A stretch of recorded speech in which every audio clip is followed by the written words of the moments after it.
Forest trails कशी आहे या आपण बघूयात. एक नंबर प्रोजेक्ट आहे. इथं जर आपल्याला प्रॉपर्टी मिळाली ना महाराज, कडक. हे समोर जरा काका उभे आहेत, यांची प्रॉपर्टी दिसते. आपण जरा यांच्याशी चौकशी करूयात, यांना इथं सॅटिस्फॅक्शन आहे का. साहेब तुम्ही इथेच राहता का? हो हो.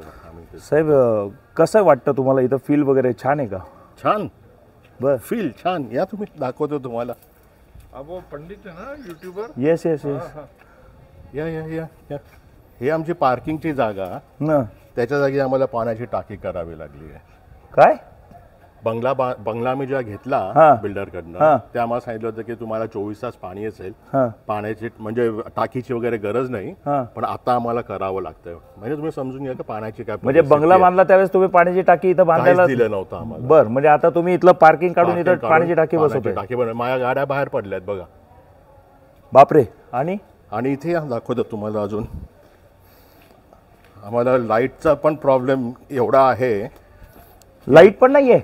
नाही ना, नाही. सारखी जात असते लाईट. बापरे. तर आता घरात तर इन्व्हर्टर बसवलेत, बर. पण इन्व्हर्टरवर तेवढं पुरे होत नाही म्हणून आम्ही आमचा डीजी पण बसवलाय. ही परिस्थिती आहे लाईटची, सारखी जात असते. इन्व्हर्टर पुरेसा पडत नाही, त्यामुळे आम्हाला डीजी बसवावा लागतो आमचा स्वतःचा. घेऊ का प्रॉपर्टी?